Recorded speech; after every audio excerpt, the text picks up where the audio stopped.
BMKG Indonesia dan juga para pakar gempa dari luar negeri mengatakan Indonesia punya peluang mengalami gempa, apalagi Jawa yang memiliki 2 sesar raksasa di Jawa ini, termasuk di Jabodetabek sampai ke Cirebon, kemudian di daerah Jawa Timur termasuk Jogja, itu ada sesar yang sangat besar, ditambah beberapa sesar lainnya. Ini kalau terjadi gempa yang dahsyat diperkirakan sampai 9,5 skala Richter. Akan seperti apa nasib kita ke depan? Allahu a'lam. Kita hanya berdoa dan berharap semoga tidak, semoga tidak. Saya juga berharap demikian dan kita aminkan bersama-sama. Mari, amin ya rabbana amin. Kulali, seorang pakar gempa Australia, baru saja menyampaikan bahwa dari Selat Sunda sana, dari Pandeglang, ada potensi gempa di dataran dangkal. Dan ini yang paling dikhawatirkan, Pak. Ini bisa menimbulkan tsunami setinggi 57 meter. Tsunami ini akan mengejar sampai seluruh Banten sampai ke Jakarta. Kalau 57 dari sana sampai Jakartanya sisanya 15 meter ketinggiannya. Apapun itu kita aminkan lagi, semoga tidak pernah terjadi. Amin. Tapi mereka bicara bukan orang-orang bodoh. Mereka adalah pakar dan ahli. Ketika mereka memperingatkan, maka layak untuk kita mengambil kesiagaan.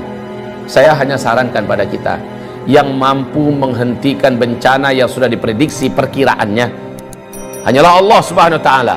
Kalau begitu, ambil cara bagaimana Allah bisa mengalihkan atau menghentikan rencana bencana yang akan terjadi itu. Caranya gimana? Nabi sudah kasih tunjuk kepada kita. Pertama, lakukan taubat massal. Indonesia harus bertaubat. Dari apa bertaubat? Indonesia harus umumkan taubat ini kepada Allah Subhanahu wa taala, pemerintahnya, ulamanya, ya.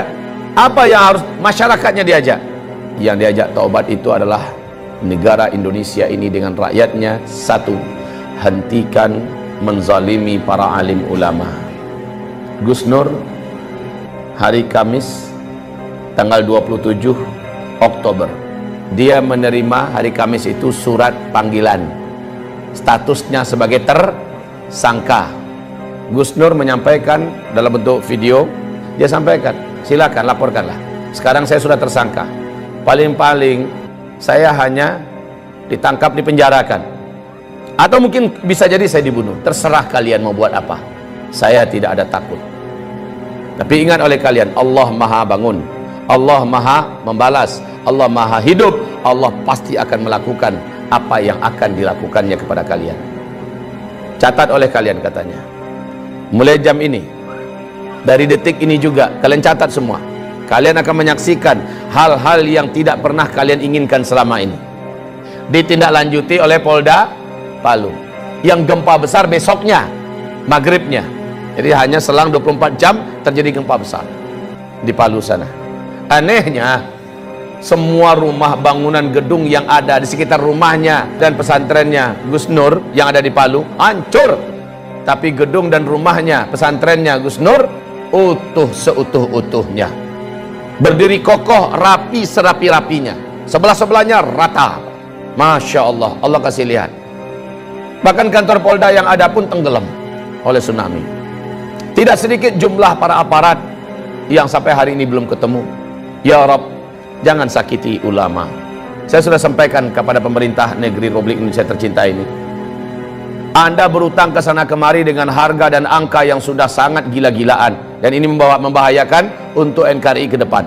Sekarang mau Anda tambah utang berapa? Silahkan tambah. Anda bangun di sana sini, tapi dengan perilaku Anda menyakiti para alim ulama. Mereka wali-wali Allah di muka bumi ini, mereka kekasih-kekasih Allah di muka bumi. Allah ratakan semua, Allah habisi semua yang kalian bangun. Bahkan nyawa kalian pun tidak akan terselamatkan. Ingat ini baik-baik, wahai para penguasa. Anda tak lama berkuasa, hidup Anda juga tidak lama di muka bumi ini. Jika para alim ulama tidak Anda perlakukan dengan mulia, ibarat Allah yang kami muliakan, tidak ada rezim yang ada dalam sejarah lalu menentang para pembawa-pembawa dakwah, melainkan rezim itu akan berakhir dengan tragis. Baca sejarah, buka Al-Quran, buka sejarah, bagaimana setiap rezim yang berani menentang pembawa-pembawa dakwah dengan tragis.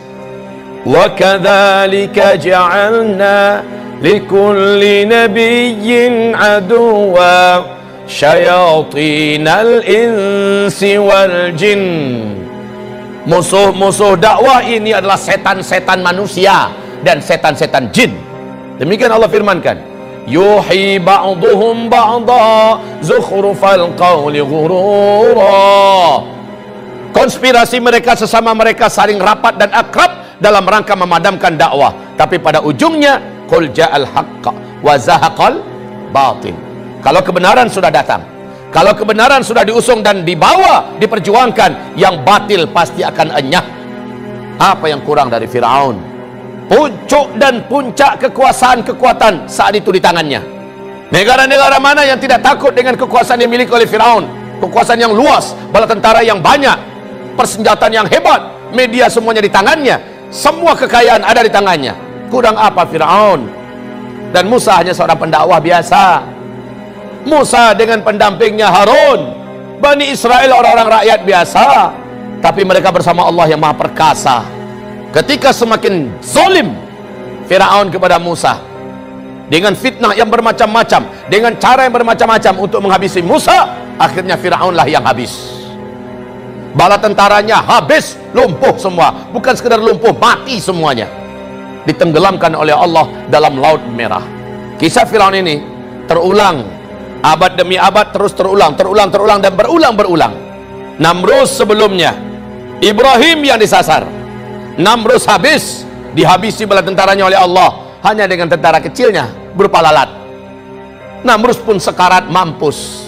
Bala tentaranya hebat-hebat, kekuasaannya yang hebat, semuanya habis oleh Allah Subhanahu wa taala ketika menyakiti wali Allah di muka bumi, yaitu Ibrahim alaihis salam, Nabiullah dan Rasul Allah, Abul Anbiya Ibrahim alaihis salam. Nabi Muhammad disakiti oleh Abu Jahal, Abu Lahab. Di Mekah dia petentang-petenteng ke sana kemari seolah dunia miliknya, membangun koalisi dan jaringan internasional kemana-mana dalam rangka menyakiti Nabi Muhammad, menyakiti para sahabat. Habis mereka dibuat oleh Allah Subhanahu wa taala. Maka rezim manapun di muka bumi ini, kalau sudah berhadapan dengan dakwah ilallah, berhadapan dengan ahli-ahli dakwah, para alim ulama, pembawa dakwah, pembawa kebenaran, Allah pasti akan tetapkan in lan tajida li sunnatillahi tabdila. Tidak akan didapatkan sunnatullah itu bisa berubah, tidak akan pernah berubah. Sunnatullah itu tetap akan terulang. Saya tidak tahu omongan ini akan sampai tidak ke telinga para pemimpin dan berkuasa yang sedang memimpin di Indonesia. Saya tidak ingin para pemimpin yang ada, rejim yang ada berakhir tragis. Tugas saya hanya sekedar menyampaikan. Saya tidak punya wewenang apa-apa dalam menurunkan azab. Saya tidak menginginkan azab turun ke Indonesia ini. Saya ingin pemimpin kita memimpin dengan baik dan benar. Roda kepemimpinan pemerintah berjalan dengan baik dan benar. Masyarakat hidup dengan makmur, sejahtera, tertanggulangi masalah-masalah berat kehidupan mereka. Agama juga terjaga dan terawat. Maka baldatun thayyibatun wa rabbun ghafur terwujud. Ini yang saya mau.